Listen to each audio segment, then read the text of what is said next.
सभी विद्यार्थियों का एक बार फिर हमारे YouTube channel M daily sir में स्वागत है। आज हम आपके लाए हैं कक्षा 10वीं का प्रश्नावली 1.1 का तीसरा सवाल।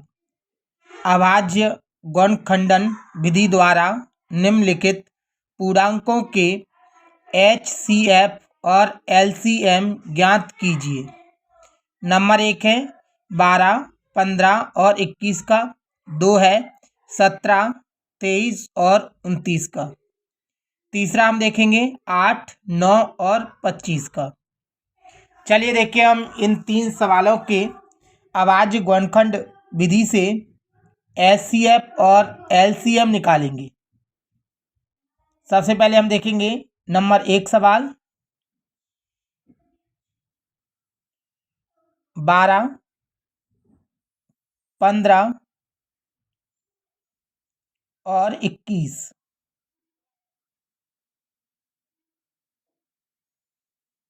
देखिए, हम हल कर रहे हैं। अभाज्य गुणनखंडन विधि से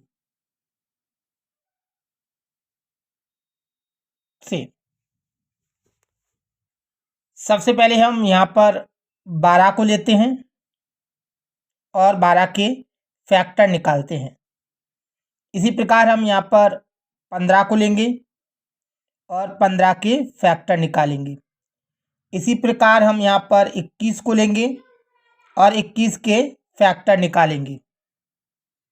हम देखेंगे, हमने पढ़ा है विभाज्यता का नियम कि किसी संख्या का यदि इकाई अंक यानी पीछे का अंक 2, 4, 6, 8 हो तो उसमें 2 का भाग देते हैं।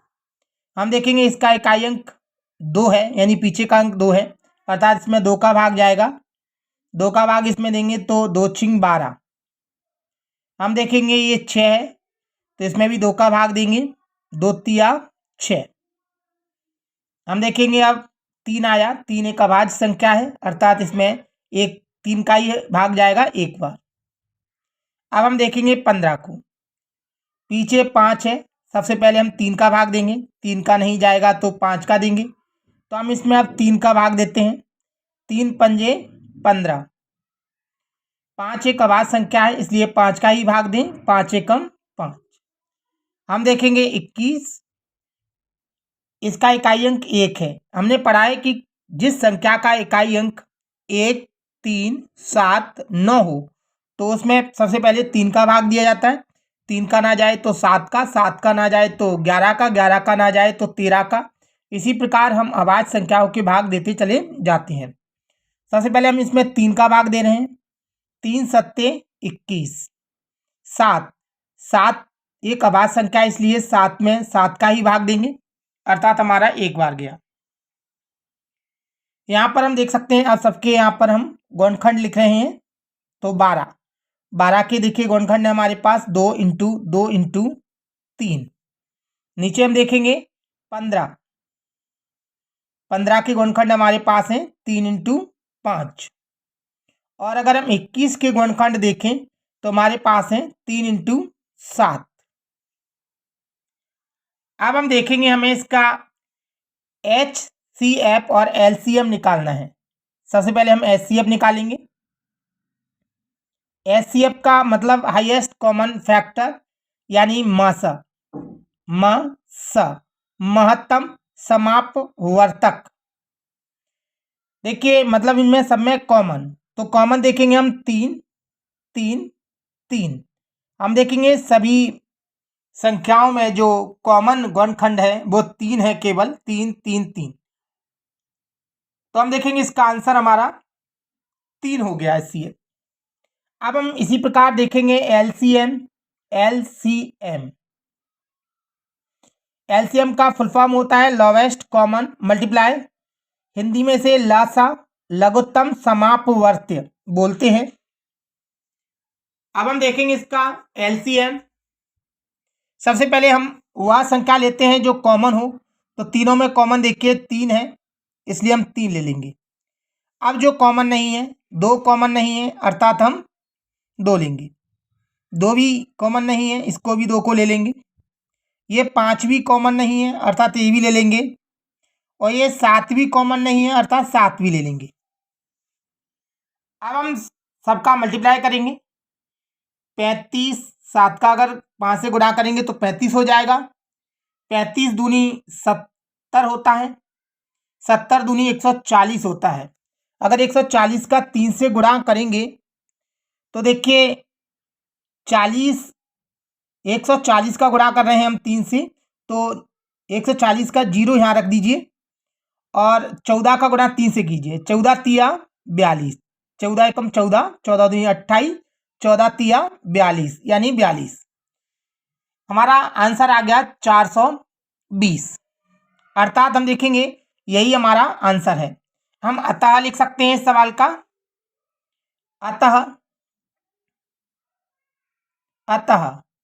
12, 15 और 21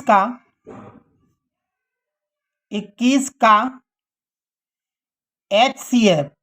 HCF बराबर 3 है और LCM हमारे पास है 420 है। यही हमारे सवाल का उत्तर है, आंसर। अब हम देखेंगे सवाल नंबर 2। सवाल नंबर 2 हमारे पास देखिए हम यहाँ पर करने वाले हैं। सवाल नंबर 2 उतारते हैं यहाँ पर हम। 17, 23 और 29, इसको हम हल करेंगे। हल में डाल देंगे यहाँ पे अभाज्य गुणनखंड विधि से हम यहाँ पर देखेंगे 17, यहाँ पर हम देखेंगे 23, यहाँ पर हम देखेंगे 29। हम इसमें देखते हैं 17 एक अभाज्य संख्या है, इसलिए इसमें 17 का ही भाग जाएगा, क्योंकि अभाज्य संख्या वे संख्याएं होती हैं जिनमें या तो एक का या फिर स्वयं का ही भाग जाता है। अब हम देखेंगे यहाँ पर 23 में हम 23 का ही भाग देंगे, क्योंकि 23 भी एक अभाज्य संख्या है, अर्थात इसमें 23 का ही भाग जाएगा। 29 भी एक अभाज्य संख्या है, इसलिए हम इसमें भी 29 का ही भाग देंगे। 29 से कम 29, अर्थात हम यहाँ देखेंगे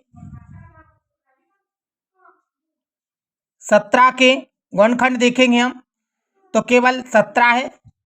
हम जानते हैं जिसका कोई गुणनखंड नहीं होता उसका 1 होता है, अर्थात हम 1 लगा सकते हैं। इसी प्रकार हम यहाँ 23 में देखेंगे, 23 का केवल एक ही गुणनखंड है हमारे पास 23, जिसके गुणनखंड में कुछ ना हो उसमें 1 लगा सकते हैं। इसी प्रकार यहाँ पर 29 में देखेंगे, जिसमें कोई गुणनखंड ना हो उसमें 1 होता है, हम 1 लिख देंगे। अर्थात हमारा देखिए यहाँ पर हमने 17 का गुणनखंड देखा 1 × 17, 23 का गुणनखंड देखा 1 × 23 और 29 का देखा 1 × 29। अब हम देखेंगे यहाँ पर सबसे पहले हम HCF निकालेंगे। HCF हम देखेंगे तीनों में कॉमन हमें केवल 1 दिखाई दे रहा है, हम यहाँ पर 1 लिख देंगे, अर्थात इसका जो HCF है वह 1 है। अब नीचे हम LCM निकालेंगे।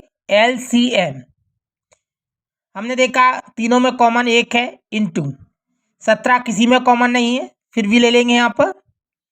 23 भी कॉमन नहीं है, इसको भी ले लेंगे यहाँ पर। 29 कॉमन नहीं है, 29 को भी ले लेंगे। यहाँ पर याद रखिएगा सबसे पहले वह संख्या ली जाती हैं जो कॉमन हो।